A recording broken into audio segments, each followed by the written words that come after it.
네, 오늘은 갈라디아서 3장 23절부터 4장 7절까지의 말씀을 중심으로 믿음으로 의롭게 함을 얻게 되는 일에 대해서 의롭다 하심 이후에 또 그것과 함께 우리에게 유업을 주시는데 상속자가 됨에 있어서 어떻게 증거하고 있는지 하나님 말씀을 함께 나누도록 하겠습니다.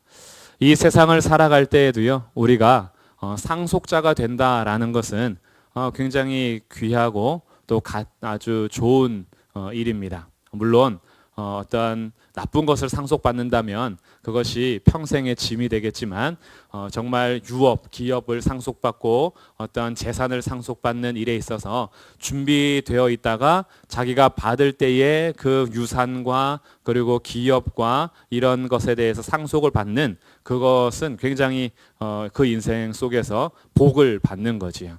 그럼 누구나 다 상속을 받느냐? 그렇지 않을 겁니다.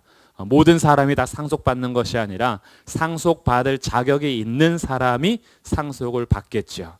그러면 유대인이나 이방인이나 아브라함의 믿음에 따라서 의롭게 되는 것이 아브라함도 믿음으로 말미암아 의롭게 된 것처럼 유대인이든지 이방인이든지 다 오직 믿음으로 말미암아 의롭게 될 텐데, 그렇다면 그 믿음 안에서 아브라함의 유업 또한 그 믿음의 자손들이 함께 받을 수 있을까라는 것들에 대해서 이제 같이 논증해 나가기 시작합니다.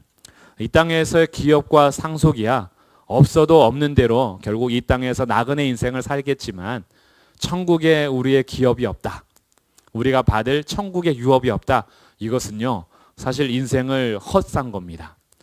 우리가 이 세상에서 아무리 상속을 많이 받고 아무리 큰 기업을 물려받았다 해도 죽음 이후에 우리가 가질 유업이 하나도 없다, 상속받을 것이 없다 라고 하는 것은 그 인생에서 영원한 것을 놓치며 사는 거지요. 영원한 가치를 위해서 사는 삶은 사실은 이 땅에서요 가장 가치 있고 복된 삶이 될 터인데, 오늘 이 말씀이 이어져 가면서 율법과 믿음에 대해서 다시 정리하게 됩니다. 23절에서요 3장 23절 믿음이 오기 전에 우리는 율법 아래에 매인바 되고 계시될 믿음의 때까지 갇혔느니라. 지금 율법에 대해서 설명하는 중에 있었어요. 19절에 참고로 보시면 율법은 무엇이냐 이렇게 질문하면서 율법은 약속하신 자손이 오시기까지 있을 것인데, 이 율법은 이 복음과 맞설 수 없다. 이 복음을 통해서 믿음을 통해서는 영생을 받게 되지만, 그러나 이 율법은 우리의 죄를 알게 하는 것이다. 그러면 이 율법 아래 우리가 어떻게 사느냐, 23절에 이 한시적인 게 있죠. 이 율법은요 기한이 있다라는 거예요. 한정된 기간이 있습니다. 그것이 언제냐면 믿음이 오기 전에. 그리고 23절 두 번째 줄에도 계시될 믿음의 때까지다. 믿음의 때까지.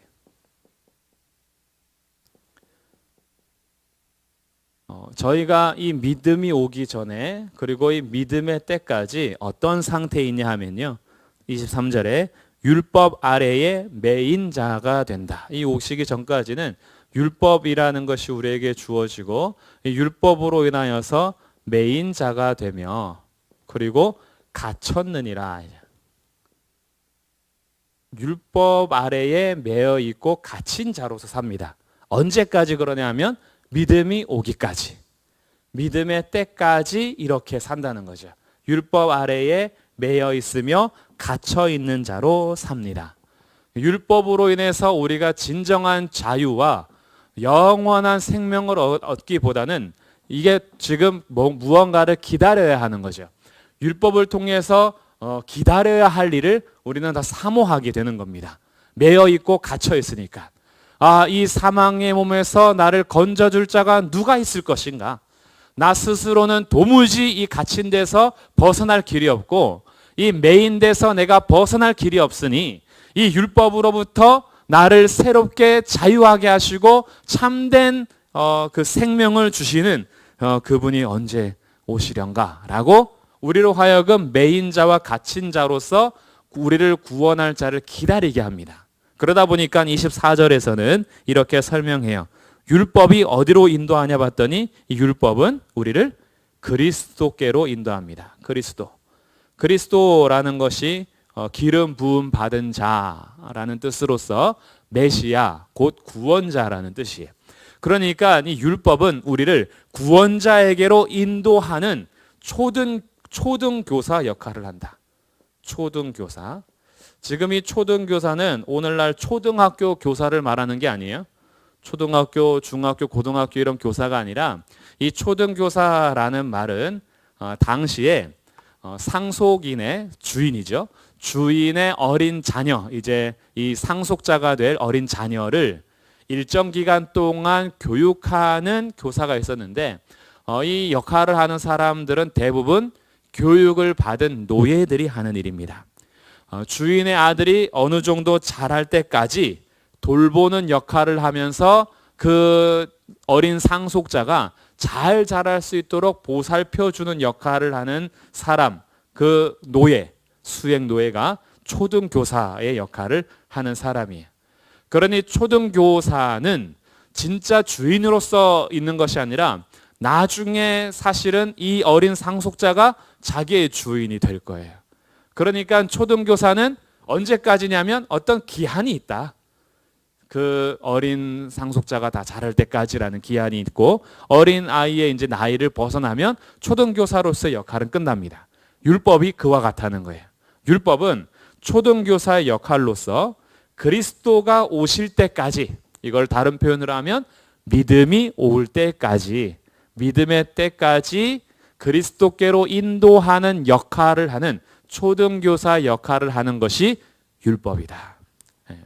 그러니까 율법을 통해서는 우리가 그리스도를 더 사모하게 되고 자기의 죄에 대해서 정말 깨닫게 되면서 나는 정말 죄인이고 형벌을 받아 마땅하구나.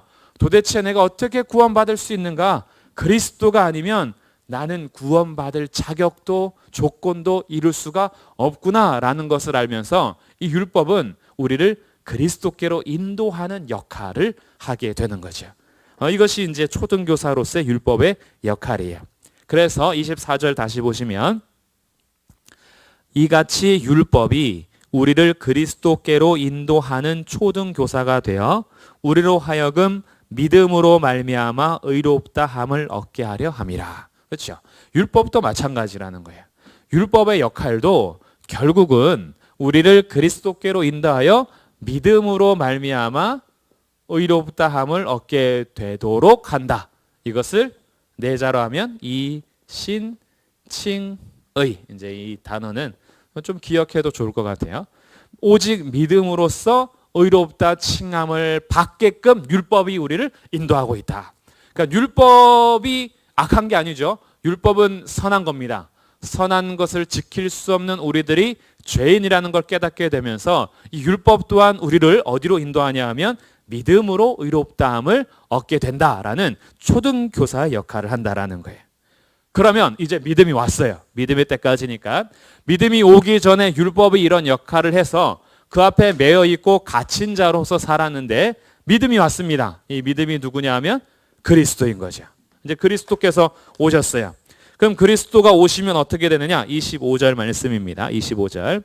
믿음이 온 후로는 우리가 초등교사 아래에 있지 않다.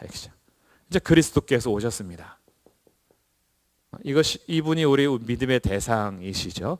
그래서 우리의 신앙 고백의 내용이시고 우리 믿음의 대상이시며 우리가 온전히 신뢰하는 그리스도, 이분이 바로 예수님이시죠. 예수 그리스도께서 오셨습니다. 그러면 이제 우리는 다시 율법 아래에서 매여 있는 자가 아니라 이제 그리스도께서 오시기까지 율법이 우리를 인도했으니 우리는 예수 그리스도 아래에 거하는 자로서 여기에서 어떤 말을 하냐면요. 27절. 누구든지 그리스도와 합하기 위하여 세례를 받은 자는 그리스도로 옷 입었느니라. 이제는 율법의 옷을 벗어버리고 그리스도로 옷 입은 새로운 피조물이 되는 겁니다. 새로운 삶이 시작된 것이고 영생의 삶이 시작이 되는 거예요. 오직 믿음으로 말미암아. 그래서 26절에서 한 번 더 얘기하죠. 너희가 다 믿음으로 말미암아 그리스도 예수 안에서 하나님의 아들이 되었으니. 우리가 하나님의 아들이 되는 이유, 방법은 오직 그리스도 예수 안에서 그를 믿음으로 말미암아 우리의 신분과 정체성이 하나님의 아들이 된 것이다. 이렇게 우리에게 설명해 주고 있어요. 그러면 이것이 차별이 있느냐? 우리가 계속 껍데기 신앙, 위선적인 신앙을 가질 때 유대인이 가지고 있었던 율법, 유대인이 지켜왔던 할례, 자기의 몸의 표로서 가지고 있는 할례, 자신들이 지켜왔던 절기, 어떤 율법의 행위, 이런 것들이 이방인과 구별이 되어서 우리들은 너네보다 더 나은 자기 때문에 너희들 믿음으로만 충분한 게 아니야. 너네도 할례를 받고 모세율법을 지켜. 여기에 갈라디아 교회 성도들이 그렇구나. 우리가 저들이 가지고 있는 저것을 우리도 같이 가져야겠구나. 그리스도만으로 충분하지 않은 것처럼 이들이 다 다른 복음에 빠져버리는 이 상황이 됐는데, 과연 예수 그리스도 안에서 믿음으로 말미암아 하나님의 아들이 되는 것, 그리스도로 옷 입는 것에 차별이 있느냐? 거기에 대해서 28절이 이렇게 기록합니다. 같이 한번 읽어보겠습니다. 28절 시작. 너희는 유대인이나 헬라인이나 종이나 자유인이나 남자나 여자나 다 그리스도 예수 안에서 하나이니라. 아멘. 차별이 있다 없다? 없다라는 거죠. 없다. 유대인도 헬라인도, 이거는 모든 인종들을 얘기하는 거고요. 종이나 자유인, 이거는 모든 계층을 말하는 것이고요. 남자나 여자, 모든 성별을 다 모아도 어느 누구도 성별로도 차별이 있을 수 없고, 계층으로도 차별이 있을 수 없고, 인종으로도 차별이 있을 수 없다. 무엇이요?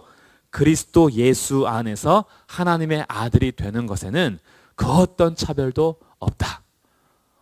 오직 모든 민족도, 모든 인종도, 모든 계층의 사람들도 남자든지 여자든지 남녀노소 구분 없이 예수 그리스도를 믿음으로 말미암아 하나님의 아들이 되는 것에서, 그래서 결론적으로 29절 너희가 그리스도의 것이면, 이제 그리스도로 옷 입었으니까 그리스도의 것으로 살아가는 이 아래에 있는 사람들은 그리스도의 것이면 곧 아브라함의 자손이요. 자, 여기서 증명이 되는 것은 그리스도를 믿음으로 아브라함의 자손임이 증명이 됩니다. 왜냐하면 아브라함도 믿음으로 말미암아 의롭다 칭함을 받았으니까 예수 그리스도의 것으로 부름받은 사람들은 다 아브라함의 자손이요. 아브라함의 자손이라면 약속대로 유업을 이을 상속자가 된다. 하나님께서 말씀하셨죠. 이것은 이제 위에 한 번 더 있는데요. 지난주에 했던 겁니다. 16절. 이 약속들은 아브라함과 그 자손에게 말씀하신 것인데, 약속, 민족 그리고 이 땅을 주겠다, 성령의 약속, 유업이 되는 것, 이런 아브라함에게 하셨던 약속이 그 아브라함과 그 자손에게 한 것인데, 그 자손들이라 하지 않았으니 그 자손은 곧 그리스도다. 그렇기 때문에 이 아브라함과 그리스도로 말미암아 약속한 유업을 그리스도 안에 있는 자들은 그와 연합된 자로서 모두가 다 상속자가 된다. 이렇게 상속자, 유업을 이을 자니라, 이렇게 1차 결론을 맺어주고 있어요. 그리고 4장 1절부터 7절까지도 이와 비슷한 맥락으로서 약간 다른 관점으로 소개를 합니다. 결론은 이제 똑같은데 한번 어떻게 소개하는지 보겠습니다. 4장 1절. 내가 또 말하노니 유업을 이을 자가 모든 것의 주인이나 어렸을 동안에는 종과 다름이 없어서 그 아버지가 정한 때까지. 자, 이제 두 번째가 나오는데요. 아까는 믿음이 오기 전에, 그리고 믿음의 때까지라고 풀어갔던 이 일을 이제는 아버지가 정한 때까지라고 또 하나의 조건을 제시하죠. 아버지가 정한 때까지. 이때까지는 원래 정체성은 4장 1절에 유업을 이을 자, 상속자가 모든 것의 주인이 맞아요. 주인이긴 한데 아직은 어려요. 그래서 어렸을 동안에는 종과 다름없이 큰다 이거죠. 종과 다름없이. 언제까지냐 하면 아버지가 정한 때까지. 그가 종하고 똑같이 어렸을 때에는 다스림을 받으며 살겠지만 이것 또한 한시적이다. 어떤 기한이 있다. 그 기한은 아버지가 정한 때까지. 그럼 정한 때까지 그 상속자가 될 주인의 아들에게 누구를 붙여두냐 하면요. 2절 아버지가 정한 때까지 후견인과 청지기를 붙여둡니다. 그래서 후견인과 청지기 아래에 있다. 아까는 초등교사 아래에 이제 율법을 하면서 초등교사 아래에 있었던 것처럼 이제는 아버지가 정한 때까지 그 상속자는 후견인과 청지기 아래에 있게 될 것이다. 이 후견인과 청지기도 원래는 종이죠.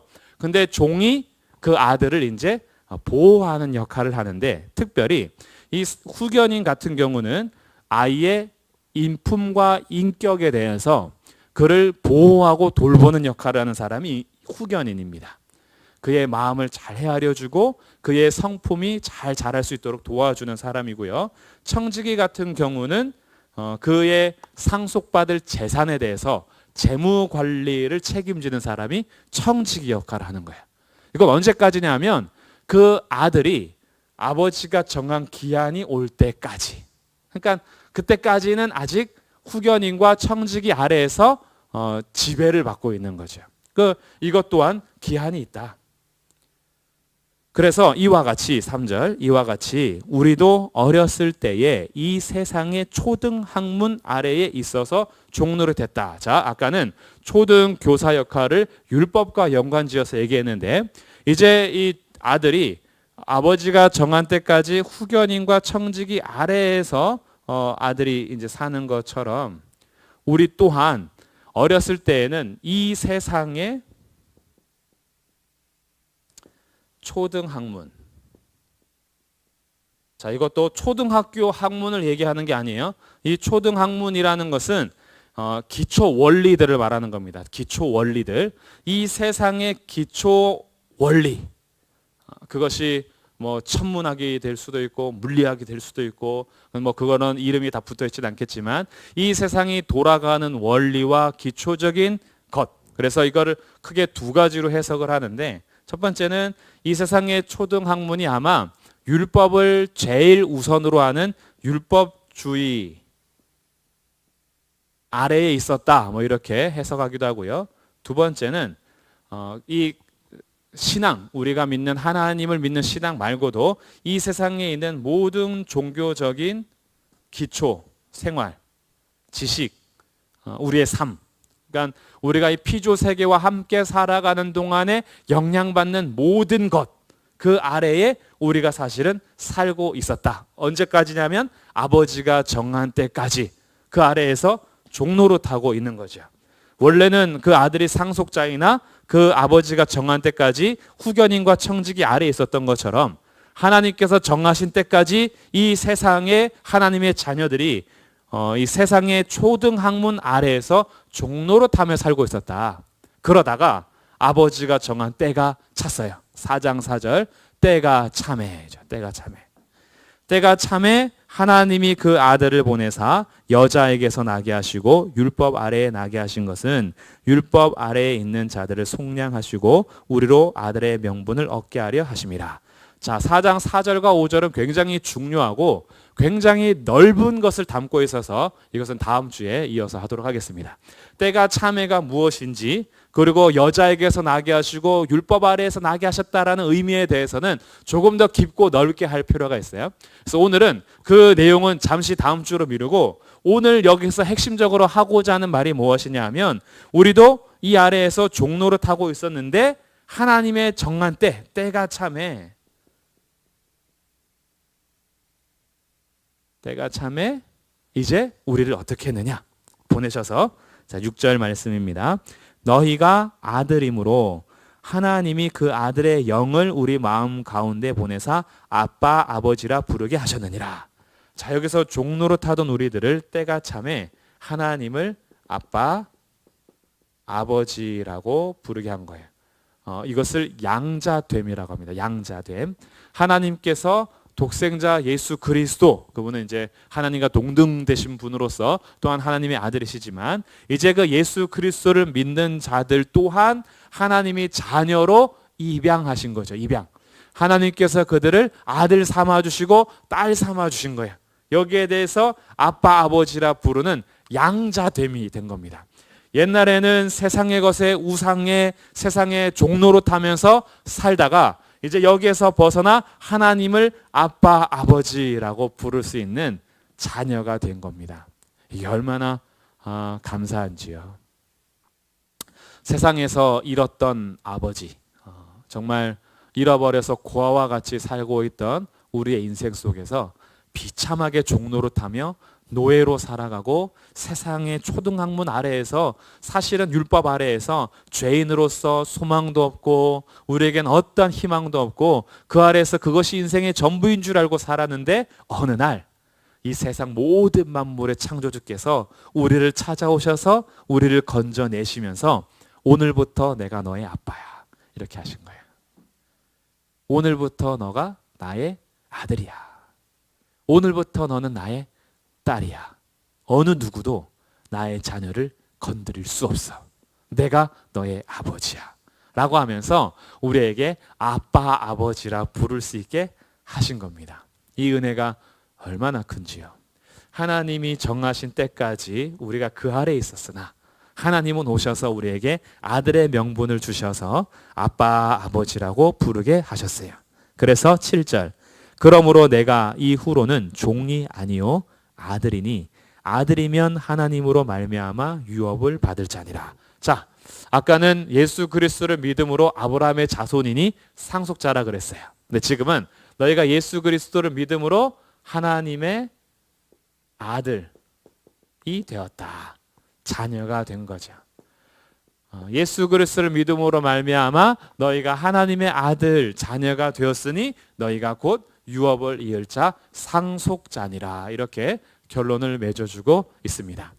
그러니 오늘 하고자 하는 말은 믿음으로 인하여서 우리에게 주신 성령의 약속, 믿음으로 인하여서 우리에게 주신 하나님의 기업, 유업에 대해서 그것을 논증하며 증명해주고 있는데, 이것이 예수 그리스도를 믿음으로 말미암아 아브라함의 자손이 되었으며 예수 그리스도를 믿음으로 말미암아 하나님의 자녀가 되었으니 너희 또한 상속자니라. 이렇게 하면서 우리에게 유업을 이을 자가 맞다는 것을 얘기하는데, 이것은 유대인들만 그런 것이 아니고, 이것은 남자들에게만 준 것이 아니고, 이것은 주인과 같은 그런 신분에게만 준 것이 아니라 유대인이든지 이방인 헬라인이든지 남자든지 여자든지 주인이든지 노예든지 상관없이 예수 그리스도 안에서 예수 그리스도의 것으로 부름받아 너희가 모두 유업을 이을 자 상속자가 되었느니라. 이렇게 우리에게 알려주고 있습니다. 이렇게 아들의 신분이 되었는데 지금 갈라디아 교회 성도들은 뭐 하고 있는 거예요? 상속자가 되어서 하나님의 유업을 이을 받을 믿음으로 이렇게 출발했던 사람들, 성령으로 출발했던 사람들, 그 성령을 마음에 주셔서 하나님을 아빠 아버지라 부를 수 있도록 하신 하나님의 그 은혜로 출발했던 이 놀라운 믿음의 기업을 포기한 채 눈에 보이는 상속을 향해서 율법 아래로 다시 돌아가고 있으니 율법을 지켜야 된다. 율법 안에 율법의 행위가 나를 보호해 줄 거야. 율법을 행위로 내가 나를 감싸놔야지 이 불안함이 해소될 거야. 나의 종교적인 행위들, 나의 여러 가지 마음들이 나를 편안하게 하고 그것이 나에게 보상이 되고 공로가 되어서 내가 주의를 지켰으니, 나는 11조를 했으니, 나는 봉사를 했으니, 나는 세례를 받았으니 라는 것들이 하나님과의 관계 속에서 믿음으로 충만해지는 그런 은혜 속에서 달려가는 순종이 아니라 단지 했다라는 것으로 믿음과 상관없이 나를 위선적으로 껍데기를 채워가고 있는 이들의 삶에, 그거 아니야. 오직 우리가 상속자가 된 것은 예수 그리스도를 믿음으로 말미암아 유업을 이을 자가 된 것이다. 이렇게 선포하고 있습니다. 아멘. 네, 아멘이죠. 그래서 이제는 더 이상 종으로 살지 않는 겁니다. 메인자로 살지 않아요. 우리는 갇혀있는 자로 살지 않습니다. 우리는 초등교사 아래에 살지 않아요. 우리는 후견인과 청지기 아래에서 종처럼 살지 않습니다.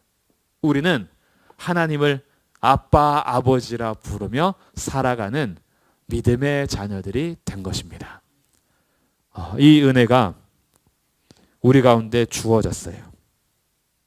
하나님께서 이미 율법 안에서도요, 아들이 오기 전에 성막으로 자기의 임재를 보이시고 백성들 가운데 거하시며 구름 기둥과 불 기둥으로 그들을 인도하시고 임재하고 계심을 보여주셨던 그 하나님의 율법 안에서의 그림자가 성막, 참 성막이시고 참 성전이신 예수님이 이 땅에 오심으로 내가 너희와 항상 함께 있느니라. 그렇게 주님께서 항상 임마누엘의 하나님으로 이 땅에 오심으로써 우리 가운데 어떻게 연합한 자로서 하나님을 아버지라 부를 수 있는지 알려주셨고, 제사장과 선지자와 왕을 세우셔서 이스라엘 나라를 통치함으로 하나님의 메시지를 증거하고 하나님 앞에 제사하면서 중보하고 하나님의 통치를 누리면서 살기를 바랬던 왕과 제사장과 선지자로서의 역할을 그리스도께서, 예수 그리스도께서 오셔서 그 모든 참 선지자, 참 대제사장, 진정한 왕으로서 자신의 모든 것을 이 땅 가운데 오셔서 우리를 자녀 삼아주시고 우리를 그리스도의 것으로 삼아주셔서 우리를 아빠 아버지라 부르게 하셨으며, 전에는 꿈으로나 환상으로나 천사를 보내서 말씀하셨던 하나님이 이제는 말씀이신 그 하나님이 직접 이 땅에 오셔서 말씀이 육신이 되어 이 땅에 거하셔서 우리 안에 성막을 치시고 우리 가운데 장막을 치심으로 이제는 누구든지 예수 그리스도의 이름으로 하나님 앞에 직접적으로 아빠 아버지라 부르며 나아갈 수 있도록 그 새로운 살 길이 되시고 그 새로운 길을 열어주셔서 하나님의 자녀로서 우리에게 신분을 주셨으니, 예수 그리스도가 다 이루신 일에 대해서 너희가 다시 율법으로 돌아갈 것은 무엇이며 예수 그리스도로 충분하지 않다고 자꾸 너희들의 껍데기 행위를 채우려고 하는 것이 도대체 무슨 말이냐라고 하면서 우리 가운데 상속자로서의 하나님 자녀로서의 신분을 다시 한번 확인시켜 주는 것이 3장 23절부터 4장 7절까지의 말씀이 되겠습니다. 요즘에 우리의 신앙이 무엇 때문에 기쁨을 상실하고 있는지요? 혹시 요즘에 무엇 때문에 우리의 믿음 생활에 답답함을 혹시 느끼시지는 않습니까? 여전히 코로나 전염병으로 인하여서 모임이 잘 되지 않을 때 우리 각자의 개인 신앙을 견고하게 하나님과의 관계 속에서 다시 살필 뿐 아니라 연합된 공동체라는 것이 무엇인가? 하나님께서 교회를 부르신 이유가 무엇인가? 하나님께서 왜 우리들을 지체 삼으셔서 예수 그리스도 안에서 한 믿음의 공동체가 되게 하셨는가라는 여러 가지 우리의 신앙을 다시 한번 점검하며 새롭게 해야 될 때, 하나님께서 우리를 다시 회복시켜 주어야 할 이유는 무엇이며 우리가 걸어가고 있는 방향이 무엇인지에 될 때, 우리의 정말 속 깊은 데서부터 내가 예수 그리스도를 믿는 믿음이 정말 온전했던가, 나는 정말 한 분 예수 그리스도를 믿음으로 충분했던가, 나는 정말 예수 그리스도로 인해서 모든 상속자가 되었으며 하나님을 아빠 아버지라 부를 수 있음으로 인하여서 세상 소망 다 사라지고 내 앞길이 다 캄캄하게 막혀도 아버지가 계셔서 감사합니다. 아버지가 계셔서 소망이 있습니다. 하나님 자녀 삼아주신 것에 있어서 어떤 위로를 받고 계시는지요? 나의 껍데기가 채워지지 않아서 불안하셨습니까? 주 예수를 믿으십시오. 나의 껍데기를 더 채워야 되는데 그러지 못해서 하나님께 가까이 갈 수 없다고 생각하셨습니까? 예수 그리스도를 믿으십시오. 예수 그리스도를 믿는 믿음 오직 그 하나만으로 아버지와 가장 가까이 그 삶을 누릴 수가 있습니다. 주님은 지금 그걸 원하시는 거예요. 너는 나를 믿느냐? 인자가 올 때에 세상에서 믿음을 보겠느냐? 오늘 우리에게 주시는 이 하나님 말씀을 다시 한번 붙들고 우리를 자녀 삼아 주신 하나님의 놀라운 은혜 속에서 예수 그리스도로 말미암아 그 믿음으로 우리를 의롭다 하실 뿐 아니라 상속자로 하나님 자녀 삼아 주신 것을 감사하면서 오늘 어려운 시기, 힘든 시기, 또 여러 가지 분주하고 바쁘게 지나가는 모든 시간 속에서 영원한 하나님의 자녀로서 우리의 삶의 믿음의 뿌리를 예수님께 깊이 뿌리 내리시는 귀한 삶이 되기를 주님의 이름으로 축복합니다. 아멘. 기도하겠습니다.